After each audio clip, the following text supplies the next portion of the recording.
شعور بخشا؟ کس نے تجھے چلنا سکھایا؟ کس نے تجھے بولنا سکھایا؟ کس نے تیری چھاتی میں زور رکھا؟ آج تو کڑیل جوان ہے، آج دولت کے انبار تیرے پاس ہیں، آج تو چودھری ہے، آج تو خان صاحب ہے، آج تو بہت بڑا عالم ہے، آج تو مفتی ہے، آج تو پیر ہے، آج تو منسٹر ہے، آج تو ناظم ہے، آج دنیا تیری باج گزار ہے، آج تیرے دماغ میں وہ قوت رکھ دی گئی کہ دنیا کو تو انگلیوں پہ نچا رہا ہے۔ ذرا پلٹ کے دیکھنا پیچھے، ذرا پیچھے لوٹ کے تو دیکھ، تو چار پائی کے سہارے بھی چلنا نہیں جانتا تھا، پھر تجھے چار پائی سے چلنا سکھایا، پھر تو نے چلنا اور چلتا تھا، دو قدم تو گر پڑتا تھا۔ ذرا ماضی کی طرف پلٹ کے دیکھ، اور تو بھول گیا رب کو جس نے تجھے اتنا کچھ دیا۔ چل ماضی کی طرف پلٹ کے نہیں دیکھنا، مستقبل کی طرف ہی جھانک کے دیکھ لے۔ ایک وقت پھر دوبارہ تیرے اوپر ایسا آئے گا، پھر تیری بولتی بند ہو جائے گی، پھر تیرا چلنا بند ہو جائے گا۔ چار پائی سے لگ گیا، مورے میں تکلیف ہو گئی، تو فالج زدہ ہو گیا۔ سارے گھر والے 4 دن تو بڑی خدمت میں لگے رہے، لیکن انہوں نے اپنے کام بھی تو کرنے تھے، پھر آہستہ آہستہ تجھے اگنور کرنا شروع کر دیا۔ تو بھی اس بات کو سمجھنے لگا، پھر وہ وقت بھی آیا کہ تیری چار پائی کو اندر سے اٹھا کے برآمدے میں رکھ دیا کہ بابا کھانستا ہے، بچے جس طرف ہوتے ہیں جراثیم پھیلتے ہیں، اب نوکر تجھے روٹی دینے لگا۔ شام کو بیٹا آتا ہے، 2 لمحے کھڑا ہوتا ہے، پھر اپنے بیڈ روم میں چلا جاتا ہے، تو اس کی صورت کو ترستا رہتا ہے۔ آج تیری زندگی اجیرن بن گئی، پھر تیرے اوپر ایسے حملے بیماریوں کے ہوئے، ایسی تکلیفیں ہوئیں، بول و براز بھی اوپر، لوگ ناک پہ کپڑا رکھ کے تجھے اٹھاتے ہیں۔ اس وقت تو اپنی زندگی سے تنگ آ گیا، تو کہتا ہے ڈاکٹر کو لگا زہر کا ٹیکہ، مجھے موت آ جائے۔ بتا ہم تجھے موت بھی نہ دیتے تو کیا کرتا؟ ہم نے تجھے زندگی دی تھی، یہ ہمارا احسان، اور اب تمہیں موت اگر دیں گے تو یہ بھی ہمارا احسان ہے۔ اگر تو تڑپتا تھا، تیری زندگی جو ہے وہ اجیرن بن چکی تھی، سارے تجھ سے تنگ آ گئے تھے، تیرے بیٹے بھی کہتے دعا کرو اللہ بابے کو پردہ دے دے، سارے تیرے پردہ مانگ رہے تھے، اب بتا کہ ہم تجھے پردہ بھی نہ دیتے تو کیا کرتا؟ ثم اماتہ فاقبرہ، شکر کر ہم نے تجھے موت عطا کر دی، فاقبرہ، اور پھر اس کے بعد تجھے قبر دی۔ کتا بھی تو مرا تھا، گھسیٹ کے روڑی پہ ڈال دیا، بکری بھی تو مری تھی، گھسیٹ کے روڑی پہ ڈال دیا، تجھے بھی روڑی پہ ڈال دیا جاتا تو کیا تھا؟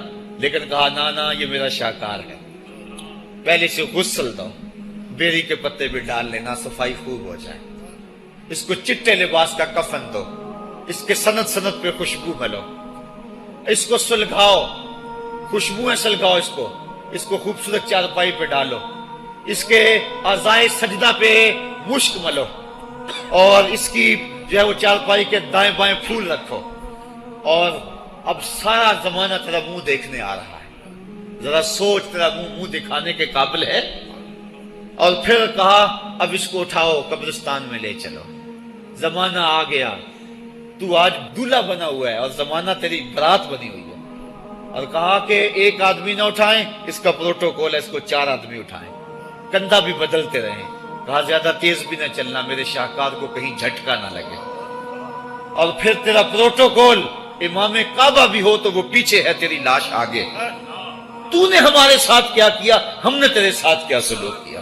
یا ایھا الانسان ما غرک بربک الکریم، ہم نے کہا اس کے لیے چھوٹا سا گھر بنا دو، اور اس کے اندر پردے میں اس کو رکھ کے اوپر سے مٹی ڈال دو، اوپر پھول ڈال لو، اور پھر اتنی دیر تک کھڑے رہو جتنی دیر تک اونٹ کو ذبح کرتے ہیں، اس کی کھال ادھیڑتے ہیں، اس کا گوشت بناتے ہیں، پھر اس کو تقسیم کرتے ہیں، اور پھر آؤ تو دعائیں شروع کر دو، کبھی کل کی محفل سجا دو، کبھی 10ویں کی، کبھی چہلم کی۔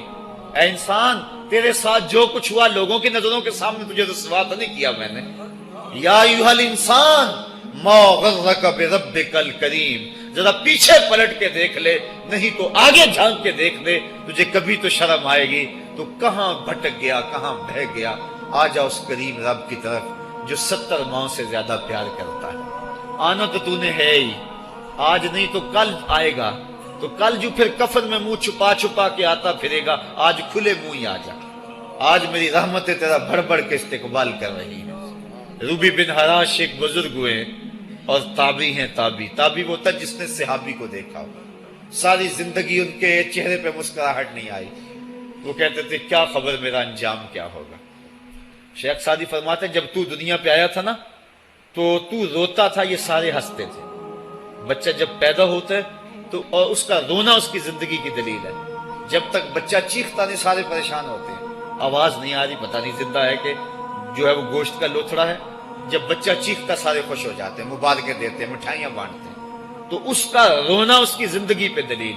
شیخ سعدی فرماتے ہیں جب تو آیا تھا تو روتا تھا، یہ ہنستے تھے، ایسے زندگی گزار تو ہنستا ہوا جائے یہ روتے رہ جائے، یہ نہ ہو کہ روتا آیا تھا روتا ہی جانا پڑے تجھے۔ ربی بن حراش ساری زندگی نہیں مسکرائے، فرماتے تھے کیا خبر میرا انجام کیا ہوگا۔ وقت بیتتا گیا، آخر میں فوت ہو گئے۔ ان کا بھائی ربی بن حراش غسال کو بلا لایا کہ میرے بھائی کو غسل دو۔ غسال جب غسل دینے کے لیے داخل ہوا تو فوراً باہر پلٹ آیا۔ ربی پوچھنے لگا کیا ہوا ہے؟ کہا یار تیرا بھائی بڑا عجیب ہے۔ کہا ہوا کیا ہے؟ کہا نحنو نغتسلہ وہو یتبسم، ہم اسے غسل دیتے ہیں وہ آگے سے مسکراتا ہے۔ کہا اس نے قسم کھائی تھی جب تک اپنا اچھا انجام نہیں دیکھوں گا نہیں مسکراؤں گا۔ اس کو امام ابو نعیم نے حلیہ میں لکھا، روز الانف کے اندر امام سہیلی نے لکھا، قاضی ایاز مالک اندلسی نے شفا میں لکھا، اور اسی کو امام جلال الدین سیوطی علیہ رحمہ نے جو ہے وہ الخصائص الکبریٰ میں لکھا۔ کہا یا تیرا بھائی بڑا عجیب ہے، ہم اسے غسل دیتے ہیں وہ آگے سے مسکراتا ہے۔ تو اس نے قسم کھائی تھی جب تک اچھا انجام نہیں دیکھوں گا نہیں مسکراؤں گا۔ آج اس نے اپنا اچھا انجام دیکھ لیا تبھی تو مسکرا رہا ہے۔ 12 لوگوں کے 2 گروہ بن گئے۔ ایک کہنے لگے کہ یار یہ ویسے گڑی ہوئی بات ہے، بلا کوئی بندہ مرنے کے بعد بھی مسکرا سکتا ہے۔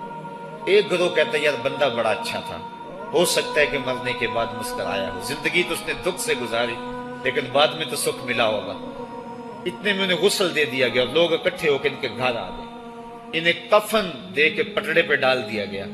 ربی بن حراش نے جب لوگ باتیں کر رہے تھے، کوئی کہہ رہا تھا صحیح ہے کوئی کہتا ہے غلط تھا، تو اس نے کفن سے ہاتھ باہر نکالا اور لوگوں کو کہا السلام علیکم۔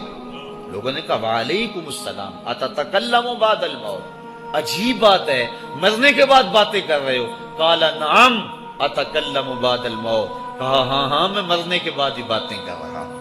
عرش فرش تے بانگا ملیاں تے مکے پہ گیا شور، بلے شاہ سا مرنا نہیں تے گور پیا کوئی ہور۔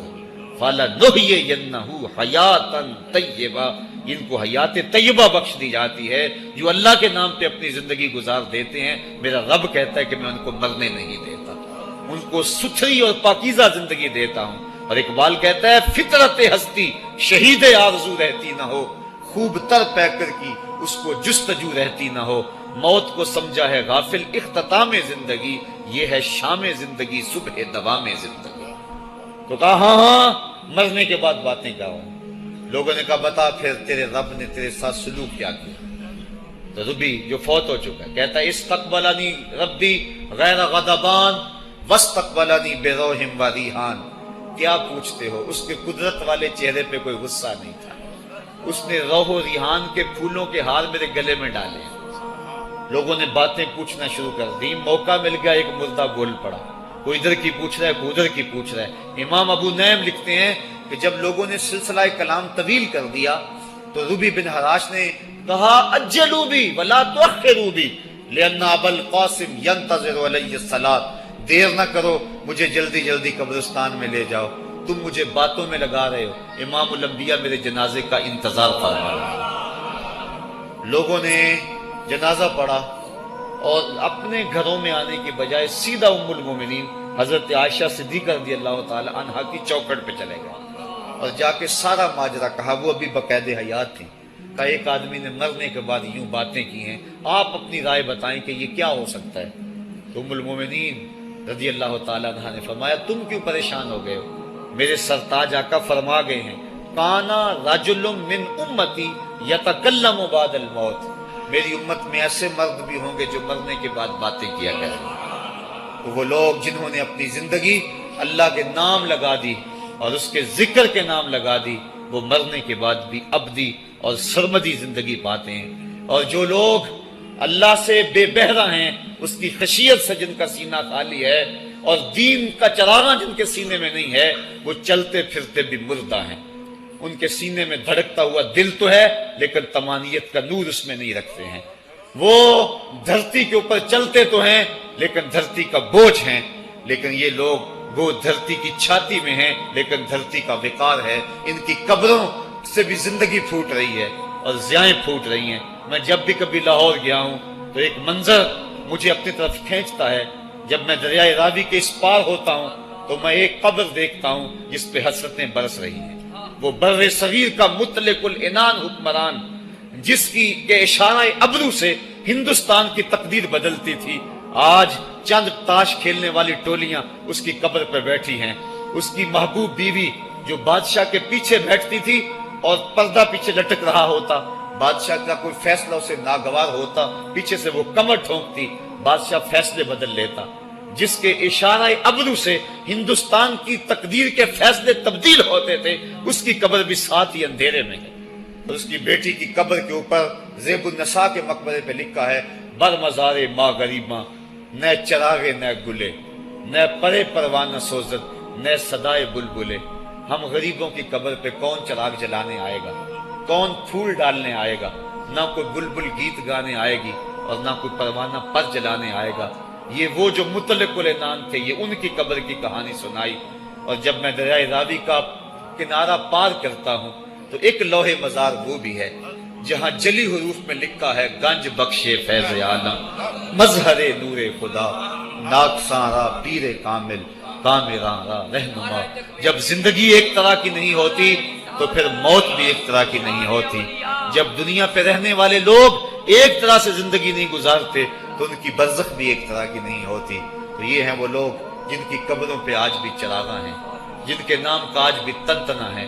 1000 سال گزر گئے، ان کی نسبی اولاد تو کوئی نہیں ہے، انہوں نے شادی بھی نہیں کی تھی، لیکن اس کے باوجود دن کو چلے جاؤ، کڑکتی دوپہر کو چلے جاؤ، برستی بارش میں چلے جاؤ، لمبی رات کی تنہائی میں چلے جاؤ، موسم کی کسی بھی شدت میں چلے جاؤ، حکومتوں کے بدلتے ہوئے ماحول، مارشل لاؤ کی کیفیتیں، جس دور جس حالت میں مرضی جاؤ، آپ کو وہاں میلہ نظر آئے گا، وہاں ہجوم عاشقہ نظر آئے گا۔ ارے میں گسارو سویرے سویرے، خرابات کے گرد پھیرے بپھیرے، کبھی اس طرف بھی گزر کر تو دیکھو، بڑی رونقیں ہیں فقیروں کے ڈیرے۔ تو وہ لوگ جنہوں نے اپنی زندگی اپنے مالک کے نام گزاری، وہی زندہ ہیں، وہ سرمدی اور ابدی زندگی پائے ہوئے ہیں۔ صاحبو، اب میرے اور آپ کے پاس سانسوں کا موقع موجود ہے، ورنہ یہ سانسیں تیزی کے ساتھ پگھل رہی ہیں۔ میں کل امام راضی کو پڑھ رہا تھا، وہ کہتے ہیں، ایک بزرگ فرماتے ہیں، مجھے سمجھ نہیں آ رہی تھی ان الانسان لفی خسر کی، کہ بے شک انسان گھاٹے میں ہے۔ تو میں سوچ رہا تھا کیسے گھاٹے میں ہے، تو کہا کہ مجھے سمجھ اس طرح آئی کہ میں بازار گیا، میں نے ایک شخص کو دیکھا جو پھٹے پہ برف رکھ کے بیچ رہا تھا، اور آواز کیا لگا رہا تھا، ارحمو ارحمو من یذوب راس مالہ، اور رحم کرو اس بندے پہ، اگر تم نے تھوڑی بھی دیر لگا دی اور میرے سے سودا نہ خریدا تو میرا جو راس المال ہے میرا وہ بھی لٹ جائے گا، کیونکہ برف تو میری پگھلی جا رہی ہے، اور اگر تم نے خرید لی میری برف تو میرے پیسے کھڑے ہو جائیں گے، اور اگر تم نے میری برف خریدنے میں دیر کر دی تو جو میں نے پیسے لگائے ہیں میرے وہ بھی پورے نہیں ہوں گے۔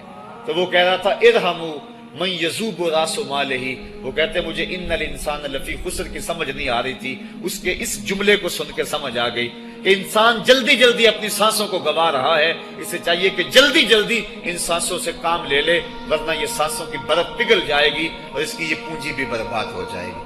تو صاحبو، میں اور آپ لمحہ لمحہ موت کے قریب ہو رہے ہیں، لمحہ لمحہ موت کے قریب ہو گئے۔ آج میں دوپہر کو بیٹھا تھا تو وہ ایک شخص آ کے میاں صاحب کا شعر پڑھنے لگا، دیگر تے دن گیا محمد، اوڑک نو ڈب جانا۔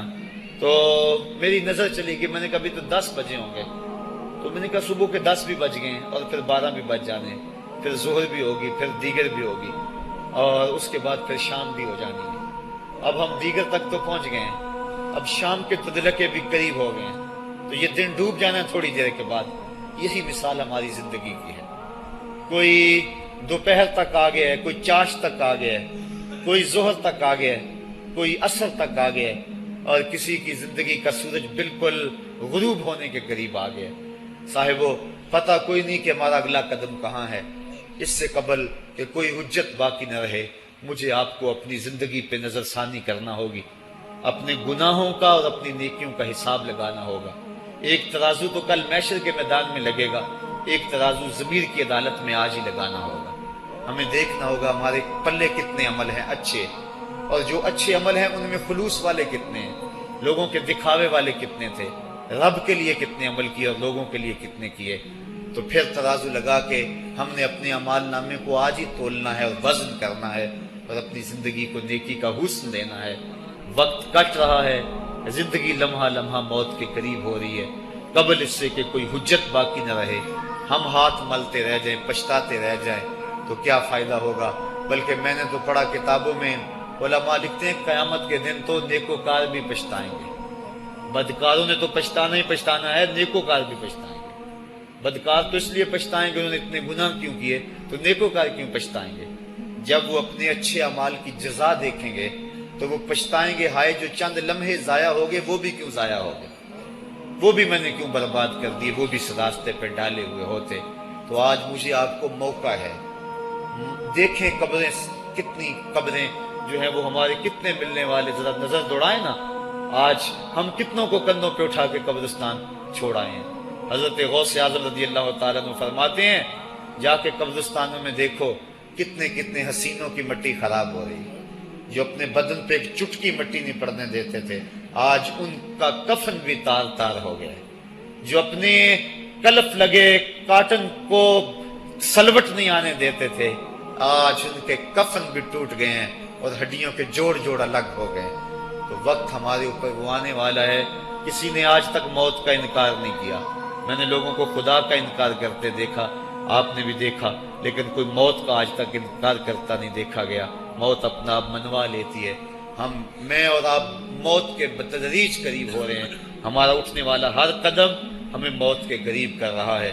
تو قبل اس سے کہ وہ وقت آ جائے اور کوئی حجت باقی نہ رہے اور ہم ہاتھ ملتے رہ جائیں، وقت پر کافی ہے ایک قطرہ بھی آب خوش ہنگام کا، جل گیا جب کھیت برسا می تو پھر کس کام کا، پھر تو پچھتاوا ہی ہوگا۔ آج ہم پچھتا لیں تاکہ زندگی میں حسن نیکی کا آ جائے۔ یہ میری آپ سے درد مندانہ اپیل ہے، گزارش ہے، اور میری آپ سے التماس ہے کہ یہ تھوڑی سی زندگی اللہ نے جو مجھے اور آپ کو ودیعت کی ہے، یہ بڑا تھوڑا سا عرصہ ہے، تھوڑا سا موقع ہے۔ یہ دنیا بوائی کا موسم ہے، آخرت کٹائی کا موسم ہے۔ جو بوائی کے موسم کو برباد کر بیٹھا ہے، کٹائی کے موسم میں اس کے ہاتھ کچھ نہیں لگتا۔ تو آج تخم عمل ڈال لیں، آج ایک بیج ڈالیں گے، کل 70 کاٹ لیں گے۔ لیکن اگر آج کچھ نہ کیا، اپنی سانسیں برف کی طرح پگھلا دیں، تو یہ اس شخص کی طرح ہے جو پھٹے پہ رکھ کے برف کہہ رہا ہے کہ میرے اوپر رحم کرو، اگر تم نے میرے سے برف نہ خریدی تو میرا راس المال بھی لٹ جائے گا۔ ہمارا راس المال سانسوں کی صورت میں لٹ رہا ہے۔ اللہ مجھے آپ کو اپنی رحمتوں کا حصار عطا فرمائے۔ وآخر دعوانا ان الحمدللہ رب العالمین۔